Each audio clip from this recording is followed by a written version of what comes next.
매주 목요일 이 시간 정치권 이슈들 여야 의원들의 토론으로 풀어드리는 정치 토크 마련하고 있죠.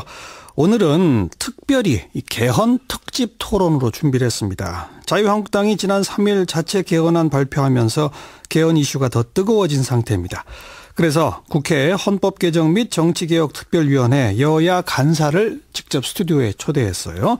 더불어민주당 간사 이인영 의원 어서 오십시오. 네, 안녕하세요. 네, 자유한국당 간사 황영철 의원 어서 오십시오. 네, 초대해 주셔서 감사합니다. 두 분 자주 만나시죠? 네, 아주 자주.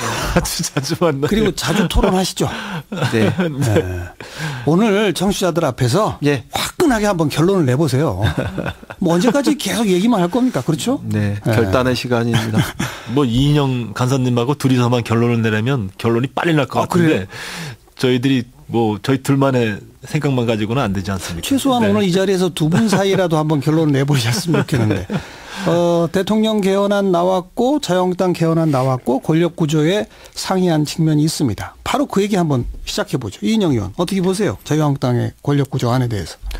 분권형 대통령과 책임 총리제 이렇게 표현을 하셨는데요. 저희는 사실상 내각제 혹은 내각제형의 이원정부제를 분권형 대통령과 책임 총리제라는 좋은 표현으로 포장한 것이다. 이렇게 생각합니다. 국민 여론의 70%는 대통령제를 지지하고 있고 20%가 이원정부제 그리고 10%만이 내각제를 지지하고 있기 때문에 아무래도 국민의 여론이 부담스러웠을 것이다. 이런 점은 이해를 하는데요. 그럼에도 불구하고 국회에서 국무총리를 선출하고 또 그렇게 선출된 국무총리가 행정부의 수반이 되어서 장관을 임명하는 그래서 조각권을 행사하는 이런 형태로 가면은 100% 내각제인데요. 좀 전에 말씀드렸던 바와 같이 국민들에게 여론의 지지를 받는 것이 조금 부담스러울 수 있으니까요. 책임 총리제라고? 네, 조금 변형해서 대통령은 외치를 담당하고 국무총리는 내치를 담당하는 이런 형태로 해서 분권형 대통령과 책임 총리제로 변형시킨 것이다. 이렇게 보여집니다. 생각하기에 따라서는 굉장히 좀 위험해 보입니다. 그러니까 대통령은 지금 현행 우리 정부 조직 체계에 의하면은 장관 3명만 임명하게 되고요. 외치 쪽에. 그래서 외교장관, 국방장관, 통일장관 이렇게만 임명하게 되고 나머지 14개 부처의 장관을 사실상 국무총리가 임명하죠. 근데 더 들여다보면은 그 3개처, 법제처라든가 식약처라든가 보훈처 이런 것과 그다음에 17개 외청, 내청 있지 않습니까? 구세청, 경찰청 등등 이런 부분들 사실상 거의 다 국무총리가 그 인사권을 행사하게 될 것이기 때문에 사실상 국무총리가 내각제하에 수상에 버금가는 이런 격이다 이거죠. 황영철 의원 답변해 보세요. 이거는 밥상으로 얘기하면 겸상이 아니라 독상이다 이렇게 보여집니다. 맞습니까? 많이 틀리죠. 예. 무엇보다도 이번 헌법 개정의 핵심은 제한적 대통령제 종식인데 그러면 어떤 구조로 이것을 종식시킬 것이냐에 대해서 저희들은 초점을 맞춰서 논의를 했었습니다. 결국은 대통령이 가지고 있는 막강한 권한을 분권시켜야 된다는 건데요. 그럼 어떤 구조로 분산시키는 것이 가장 효과적이냐를 봤을 때 어쨌든 우리가 지금까지 대통령제를 쭉 유지해 왔기 때문에 이 대통령제를 한순간에 없앨 수는 없다고 보고 있어요. 그래서 대통령이 국민이 선출하는 이런 틀은 유지하면서 적절하게 이제 분권하는 방향을 찾아봐야 되겠다 했던 것이 그러면 국회라는 또 다른 국민에 의해서 선출된 국회의원들로 구성된 대민주주의 기관이 총리를 선출하는 형태로 하면은 총리와 대통령이 균형 잡힌 국정 운영의 두 축을 형성할 수 있다고 보는 것이죠. 그러면 상당 부분 국회가 또 집권 여당이 특히 대통령의 눈치만 보고 야당이 늘 대통령을 바꾸기 위해서 극한투쟁을 하는 이 구조를 상당 부분 바꿔낼 수 있을 거다라고 이제 보는 것입니다. 이제 그런 뜻으로 출발하는 것이고요. 또 하나는 저희들이 이렇게 국회에서 총리를 선출하는데 저희들은 상당히 방점을 두고 있기 때문에 선출된 총리의 권한은요? 그 총리의 권한을 대통령과 어떻게 배분하느냐의 문제는 저는 협상의 과정에서 얼마든지 해소될 수 있을 거라고 보는 거예요. 지금 이인영 간사님께서 뭐 외치내치로 딱 구분져 가지고 외교 국방 통일 대통령에게 맡기고 그 나머지는 다 또 총리가 다 임명한다라고 이게 단정 지어서는 안 된다고 보거든요. 그런 게 아닙니까? 적절히 저희들은 협의의 과정 중에서 대통령과 총리가 적절하게 권한을 나눌 수 있는 형태는 얼마든지 논의가 가능하다고 보고 있어요. 적어도 그런 부분에 대해서는 저희가 협의도 안 해보고 이제 우리 자유한국당에서 내놓은 안에 대해서 마치 대통령을 무임한 대통령으로 만들어 놓고 총리가 다각기 하려고 한다라는 그런 인식은 좀 버려졌으면 좋겠다. 그러니까 겸상이 아니라 독상이다. 이인영 의원이 그랬는데 네. 독상이 아니라 겸상할 수 있다. 그거군요. 네, 저희들 그렇게 보고 있습니다. 네. 어느 선에서 절충이 되는 겁니까 그러면? 적어도 지금 각 부처뿐만이 아니라 이제 권력기관의 문제도 있을 수 있고요. 또 헌법기관의 문제도 있을 수 있고 그 여러 가지 논의는 저는 충분히 대화가 가능하다고 보고 있어요. 어떻게 보세요? 뭐 저는 우선 기본적인 방향이 헌법기관의 경우에는 독립성, 중립성 이런 것들을 높이는 방향으로 가야 되고 인사권도 그에 걸맞게 개혁돼야 된다 이렇게 생각합니다. 마찬가지로 권력기관의 문제들도 독립성, 중립성을 높이는 방향에서 인사권도 그에 걸맞는 시스템으로 개혁해 나가는 게 좋겠다 이렇게 생각을 합니다. 그래서 기본적으로 권력기관의 문제들은 대통령당과 국무총리당이 혹은 대통령과 국무총리가 서로 이렇게 나누어 가지는 이런 형태로 권력 분점의 문제로 접근하는 것보다는 독립성, 중립성을 강화하는 방향에서 접근하는 게 더 좋겠다. 우선 이렇게 말씀드리고 싶고 다만 이제 지금 황 의원님 말씀하시는 과정에서 저로서는 뭐 대통령은 외치, 저 국무총리는 내치 이렇게 구분한 자유한국당의 발표 내용을 보았기 때문에 그렇게 해석할 수밖에 없었다 이렇게 말씀드리고 이게 이후의 과정에서 뭐 대통령과 국무총리의 권한들을 어떻게 배분할 건지 또 권력을 어떻게 그 분점할 건지 이런 것들은 논의할 수 있다 이렇게 말씀하시는데 그건 좀 제가 해석하기에는 내용이 달라져 있거나 아니면은 그런 그 절충점을 만드는 것이 쉽지 않아 보인다 이렇게 생각을 합니다. 오히려 이제 문제는 설사 그런 경우라 하더라도 대통령 권력과 국무총리의 권력이 충돌하는 경우에 정부 내에서 집행부 내에서 이론적인 체계보다는 이원적 체계를 유지하는 과정에서 만성적으로 권력 충돌의 그 가능성 이런 것들이 상시적으로 존재할 수 있기 때문에 그런 형태를 피하는 것이 차라리 낫고 두 권력이 충돌한다는 얘기는 대통령과 총리의 출신당이 다를 때 이런 거죠? 그렇습니다. 그리고 또 대통령과 총리의 그 권한의 어떤 그 경계 지점이 불분명한 이런 사안이 발생했을 경우에 대통령과 국무총리의 그 견해가 충돌할 경우에 해법이 없다, 출구가 없다 저는 이렇게 보여집니다. 그래서 오히려 이원 정부제를 하느니 전문가들은 또 정치학자들은 차라리 내각제를 하는 것이 낫다. 차라리 이렇게 주장하는 부분들의 견해도 한번 고려해 보셨으면 좋겠고요. 뭐 그렇다고 해서 제가 뭐 이원 정부제나 내각제를 주장하는 것은 아니기 때문에 저희로서는 대통령제를 근간으로 해서 분권과 협치의 방향들을 얼마든지 모색할 수 있기 때문에 그런 이원 정부제나 내각제를 통해서 분권과 협치의 방향을 굳이 모색하지 않아도 된다 이렇게 생각합니다. 예를 들면 대통령 그 결선 투표제를 도입함으로 해서 이미 그 분권과 협치의 길은 대통령제 하에서도 열려 있다 이렇게 생각합니다. 오히려 이원제나 내각제는 좀 다릅니다만 이원 정부제 하에서 분권과 협치 이런 것이 만성적인 권력 충돌의 가능성 이런 것들을 배태하고 있다면 대통령제 하에서 결선 투표제를 통한 분권과 협치의 모색 이런 것들은 그런 권력 충돌의 가능성들을 배제하면서도 분권과 협치의 길을 찾을 수 있기 때문에 그 방향이 더 합리적이고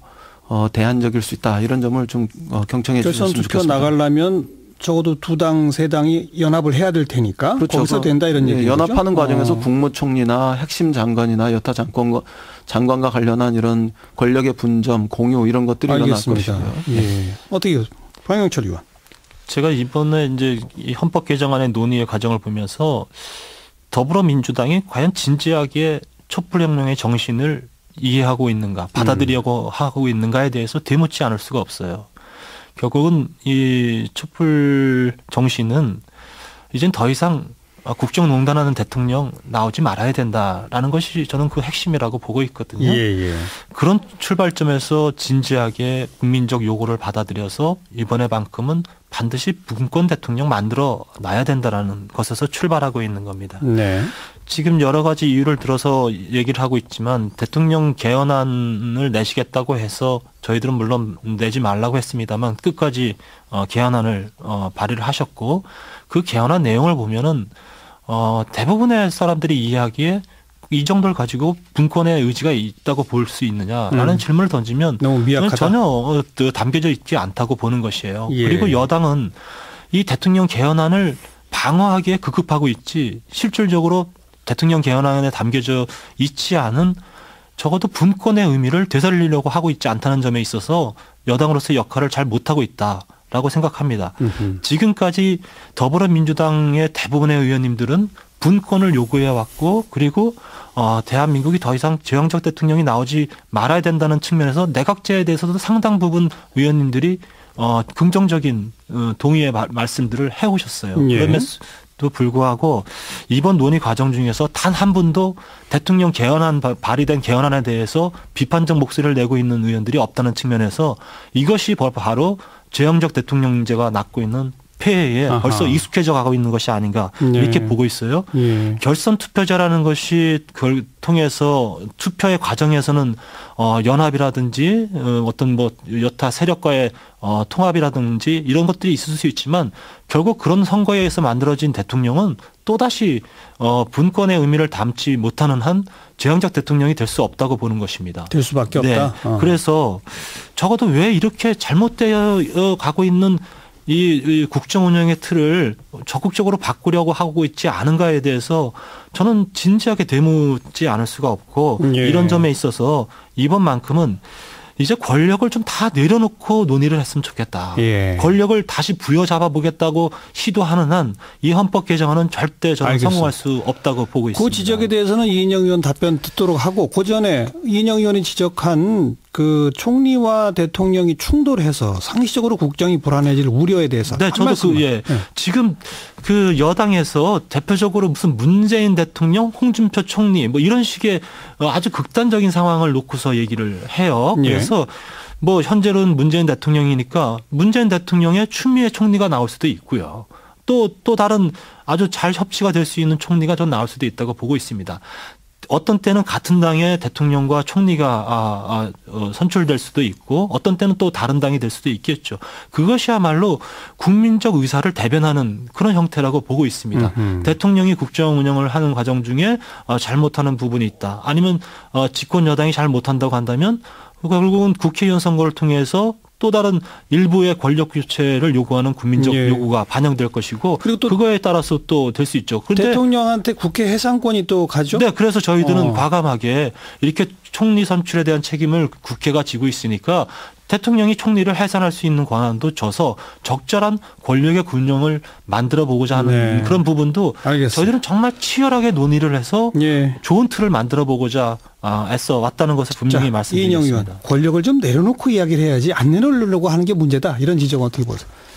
그 성공한 그 대통령을 많이 만드는 그런 정부 형태여야 된다. 대통령제해야 된다. 뭐 이런 부분들에 대해서는 저희도 충분히 공감하죠. 그런데 그게 사실상 대통령제를 폐기하면서 내각제나 이원정부제를 해야만이 가능한 거냐, 이거에 대해서 이제 다른 생각이 있는 거죠. 대통령의 권력을 상권 분립의 정신에 충분히 입각해서 견제와 균형의 그 장치들을, 민주적 견제와 균형의 장치들을 작동시킬 때도 저는 그 실패한 대통령이 나오지 않고 성공한 대통령이 나올 수 있는 길은 얼마든지 있다, 이렇게 보여집니다. 예를 들어서 지금 국회가 입법권을 전속적으로 행사해야 되는데 정부의 법률안 제출권이 있지 않습니까? 이 부분들을 국회 동의를 얻어서 행사하게 하는 거는 국회 권한을 강화하는 길이다, 이렇게 생각합니다.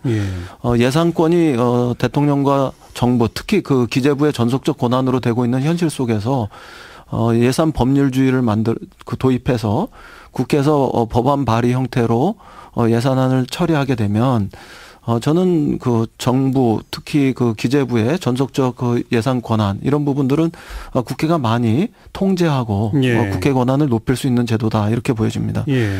그다음에 감사원 예컨대 그 조선시대 같으면 암행어사 아닙니까? 네. 대통령이 그 직무감찰이나 회계 감찰 이런 것과 관련해서 독자적인 권한을 해왔는데 전속적 예. 권한을 행사해왔는데 이걸 독립시키고 중립화시키고 특히 그 국회에서 3명의 감사위원을 위촉할 수 있도록 이렇게 하면 그중에 야당 성향의 감사위원도 들어가고 그러면 정치적 보복 형태의 감사 권한 이런 것을 행사하는 것은 불가능해집니다. 네. 그리고 더 나아가서 대법관의 임명 과정, 그다음에 헌법재판소장의 임명 과정 이런 것들을 독립된 인사 추천 시스템 내지는 호선 이렇게 들어간다 그러면 대통령의 제왕적 권력이라고 이야기하는 부분들은 굉장히 축소되죠. 알겠습니다. 그래서 예. 어떤 교수님들 같은 경우에는 이렇게 대통령의 권한을 전부 다 분산시켜 버리면 더 이상 분산하면 대통령이 어떻게 일을 하냐 이렇게 그 말씀하시는 분들도 계세요. 그러니까 대통령의 권력을 상당 부분 분산한 부분들을 예. 이렇게 좀 자꾸 외면하고 있다. 그래서 상권 분립 정신에 근거해서 대통령의 권한을 더 분산시키고 또 헌법기관에게 중립성, 독립성을 보장해내면 민주적 견제와 균형의 장치가 작동해서 제왕적 대통령의 시대, 실패한 예. 대통령의 시대 이런 것들은 이제 종식될 수 있다. 이런 점도 눈여겨보셨으면 좋겠습니다. 한 가지만 더 말씀드리면 국무총리의 어떤 해임 권한 내지는 국회 해산권 이런 것들을 대통령에게 줘서 네. 서로 대통령과 총리 내지는 국회의 권한을 이렇게 균형을 취할 수 있다 이렇게 말씀하시는데요. 저는 좀 불분명한 부분도 있다고 생각합니다. 국회 해산 권한을 대통령에게 부여하는데 그것은 사실 국무총리의 제청을 받아가지고 하게 되면 저는 실질적으로 작동할 가능성이 거의 없다 이렇게 생각합니다. 총리의 제청이 있어야만 국회에서 그게 제가 지금 자유한국당의 입장에서 불분명한데요. 어떤 그 언론에는 총리 제청의 과정으로 보이기도 하고 예. 그냥 더 논의할 수 있다 이렇게 나오기도 하는데 만약에 총리가 국회 해산의 권한을 대통령이 행사할 때 제청해야 된다 이렇게 되면 저는 사실상 그것은 의미가 좀 없죠. 의미가 없다고 봅니다. 네. 왜냐하면 그거는 총리 중심으로 한 연정이 대통령의 그 당과 다를 경우에 어떤 의미에서는 대통령 왕따 연정이기 때문에 그거는 바로 확인해 보죠. 총리가 제청권을 전혀 국회 해산권이 총리 제청 없이는 안 되는 겁니까, 황영철 의원? 일단 너무 많은 말씀하셔서 우선 그거 답변부터 해보시고요. 이 부분에 대해서는 저희는 일단 그 대통령이 정략적으로 국회 해산을 할 수 없는 안전장치는 만들어야 된다고 생각하고 있어요. 그것이 이제 어떤 형태가 될지 모르지만 일단은 총리의 제청이라는 부분을 포함을 시킨 건 맞습니다. 맞아요. 다만 그런 부분에 대해서도 대통령이 정략적으로 국회를 해산하고자 하는 부분을 막을 수 있는 안전장치만 보안장치만 있다고 한다면 다른 방안으로도 모색이 가능하다. 이런 말씀을 먼저 드리겠고요. 알겠고요. 그 앞에서 제가 많은 말씀을 하셨는데 그걸 요약해드리면 네. 대통령의 권한, 법안권, 또 예산권, 감사원, 인사권 등등 많이 내려놨다. 네네. 부족합니까? 부족한 게 아니라요. 저는 과연 이 부분이 지금 나오고 있는 제왕적 대통령제의 핵심이냐? 이 전혀 아니거든요. 아니라고 본다. 네. 지금 정부의 법안 제출권을 만들었다고 하시는데 지금도 정부가 내놓고자 하는 법안을 많은 부분을 의원 입법으로 하고 있어요. 이거는 전혀 제왕적 대통령과 거리가 멀고요. 예산 법률주의도 지금도 지켜지고 있습니다. 예. 또한 감사원하고 대법원하고 헌법재판소는 권력기관이라고 분류될 수 없는 거라고 저는 보고 있어요. 그리고 지금 구조하에서도 이 세 기관은 나름대로의 독립성과 자율성을 전 유지하고 있다고 보고 있습니다. 예. 그래서 전혀 중요하지 않은 어쩌면 제왕적 대통령제의 특정한 권력이라고 말할 수 없는 부분을 내려놓는다고 하면서 마치 대통령이 많은 부분을 권력을 내려놓았다라고 국민들에게 설득하려고 하는데 저희들이 정말로 이거 대통령 권한을 내려놨다라고 보여지는 부분이 있다면 저희들 왜 인정 안 하겠습니까? 이 정도라도 그럼 됐다라고 받아들일 수 있겠죠. 그런데 전혀 그렇지 않은 내용들만을 내려놓고 핵심은 다 빠졌다. 핵심 다 빼뜨려놓고 알맹이는 놔두고 결국은 이제 부분적인 것만 내려놓고서 국민들을 호도하고 있다. 저 이렇게 말씀드립니다. 논의 속도를 한 가지만 추가. 잠깐만. 논의 속도를 조금 빠르게 하기 위해서 제가 이제 질문을 드릴게요. 그러니까 자유한국당은 국회에서 총리 선출하는 이거는 절대 양보할 수 없는 거죠? 그건 마지노선이죠. 저희들은 마지노선 대신에 제일 좋은 아니라 생각합니다. 그렇게 뽑힌 총리와 대통령의 권한은 논의할 수 있다는 정도고. 더불어민주당은 국회에서 총리를 선출하는 것은 절대 받아들일 수 없다는 겁니까? 그렇습니다. 그 국회에서 국무총리를 선출하는 순간 그것은 내각제이거나 이원 정부제가 된다 이래 보여집니다. 그리고 그것은 뭐 저희들이 수용하고 수용하지 못하고 이전에 국민의 절대 다수가 동의하지 못하는 그 현실이다 이렇게 보아야 합니다. 그리고 국민의 절대 다수가 내각제나 이원 정부제를 수용할 수 없을 때 국민 투표에서 과연 통과될 거냐 이런 점도 사고해야 될 것 같습니다. 대통령의 임기가 초기이기 때문에 어쨌든 문재인 대통령의 지지도가 높고 그리고 그렇기 때문에 문재인 대통령이 내놓은 여러 정책이라든지 이 개헌안의 발의에 대한 지지도가 전 높을 수밖에 없는 구조라고 생각해요. 그 지지도에 취해서 본질을 외면하려고 하면 안 된다고 봅니다. 알겠습니다. 국회에서 총리를 선출하는 거는 양보할 수 없다, 받아들일 수 없다. 지금 거기서 가장 정면 대립하고 있는데 정의당 등등에서 나온 또 안이 있어요. 절충 정도로 국회가 선출하는 게 아니라 총리를 추천하도록 하자. 그런데 그 추천을 대통령이 받지 않을 권리도 주자. 뭐 이런 안도 있거든요. 그 절충안은 어떻게 생각하세요? 이인영 의원은? 우선 정의당에서 이야기하고 있는 그 총리 추천제는 대통령 중심제로서의 성격을 확고히 한 상태 속에서 뭐 복수 추천 내지는 그 한두 차례에 걸친 어떤 그 비토권 이런 것들을 인정하고 있는 거기 때문에 지금 자유한국당에서 이야기하는 총리 선출 뭐 이거하고는 뭐 다르죠. 내각제나 이원 정부제를 구상하는 것과는 성격이 다르다 이렇게 해석은 합니다. 그런데 저희로서는 우선 자유한국당과의 그 정부 형태와 관련한 이 이견 이걸 해소하는 것이 더 우선적인 문제이기 때문에 자유한국당에서 이야기하고 있는 국무총리 선출제 이 부분들은 지금으로서는 도저히 수용할 수 없는 문제다. 이런 것들이 더 우선적인 과제다. 이렇게. 황영철 의원, 자유한국당은 정의당식의 이 안은 절충안이 될 수 없다. 저희가 협상도 시작되지도 않았고요. 네, 그런 가운데서 어떤 우리가 내놓은 안 이외의 안에 대해서 협상의 용의가 있다거나 그런 부분이 있다고 얘기하는 건 참 힘든 발언이에요. 그리고 중요한 것은 가장 핵심적인 부분에 대한 다른 당의 안을 받아들일 용의가 있느냐라고 묻는다면 지금은 답변 드리기가 어렵습니다. 그러나 중요한 것은 이번 헌법 개정안이 결국 특정 당의 목소리만으로 결론이 나지는 않을 거다. 물론이죠. 네. 그렇기 때문에 많은 부분에 있어서 좋습니다. 협상을 해야 되고 그런 많은 부분. 그러니까 협상의 여지는 될 수 있다는 거죠. 그 다른 당의 안이. 저희들은 당연히 협상을 해야 되겠죠. 좋습니다. 중요한 진전이 총리 추천제가 어떤 합의를 이룰 수 있는 하나의 그 교두보 바탕이 될 수도 있지 않겠나. 그런데 지금 분명한 것은요. 정의당에서 얘기하는 추천제의 실체가 무엇인지 분명하지 않아요. 그러니까 논의해가면서 이제 그걸 만들어 가야 되겠죠. 이 정도 말씀 듣고 아주 단답으로 질문 드릴 테니까 단답으로 답변해 주세요.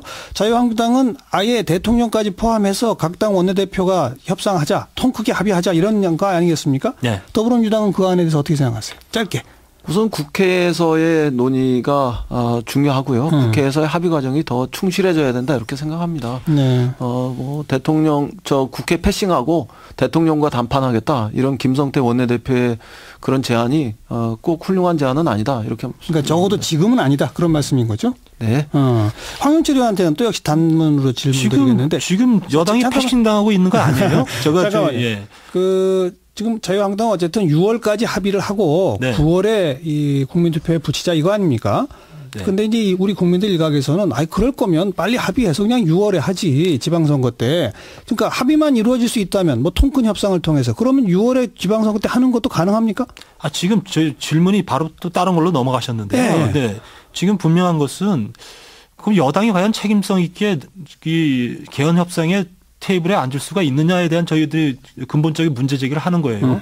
김성태 원내대표가 그 얘기를 한 것은 결국 대통령 개헌안 발의하지 말라는데 대통령 개헌안 발의해놓고 여당은 대통령 개헌안 지키기에 급급한 모습 아니겠어요? 그럼 원내대표가 앉아서 협상을 하면 원내대표에게 결정적인 부분을 협상할 수 있는 권한이 있어야 되겠죠. 예. 그것이 없다고 보는 겁니다. 예. 그렇기 때문에 김성태 원내대표께서는 결국은 이것은 대통령이 결단해야 할 부분이 있으니까 대통령과 함께 하자는 거다. 하자는 거다. 예. 이거 분명히 말씀드리겠고요. 어쨌든 이번 개헌안에 대해서 6.13 지방선거는 또 지역의 인물을 뽑는 또 중요한 의미를 갖는 선거라고 보고 있어요. 만약에 6.13 선거의 개헌안이 함께 논의가 된다면 6.13 선거의 본질이 왜곡될 수 있다. 저희들은 그렇게 보고 있습니다. 알겠습니다. 그래도 협상 끝에 통큰 타결이 되면 할 수는 있다? 6.13 때 동시? 네, 저희들은 그렇게 생각합니다. 기본적으로 상당 부분 국가의 틀을 미래에 맞게 그리고 국민 요구에 맞게 바꿔낸다면 알겠습니다. 저는 뭐 시기의 문제는 다시 논의될 수 있다. 저건 굉장히 중대한 진전입니다. 그러니까요. 그동안 6월 13일 날 지방선거 때 동시 개헌을 할 수 없다. 이렇게 하면서 이 개헌의 진로와 관련한 대환란이 생긴 건데요. 6월 13일 날 할 수 있다. 이렇게 되면 오늘 중대한 진전이라고. 그런데 여당에서는요. 그렇게 알겠습니다. 호도하지 마시고. 잠깐만요. 이 진도가 잘 나가고 있는데 갑자기 또 뒤로 돌아가려고 하시지 말고 저는 어쨌든 오늘 두 분의 이 간사 토론을 통해서 몇 가지 진전을 지금 잡아냈습니다. 절충안이 나올 수도 있다. 일단 협상의 대상이 될 수 있다. 이런 의견이었고 논의 테이블도 일단 국회에서 논의를 더 하되 대통령까지 참여하는 논의도 지금은 아니다라는 얘기는 나중에 언젠간 또 할 수도 있다는 얘기로 저는 들었고요. 다 통큰 합의만 되면 6.13 때 동시 국민투표도 가능하다. 그렇죠? 네. 여기까지만 해도 상당한 진전인데 이제 국회 가셔서 요 진전 뒤도 돌리지 마시고 더 좀 세밀하게 논의하고 협상해 주시길 부탁을 드리겠습니다. 이인영 의원, 황영철 의원 오늘 수고하셨습니다. 네, 고맙습니다. 감사합니다.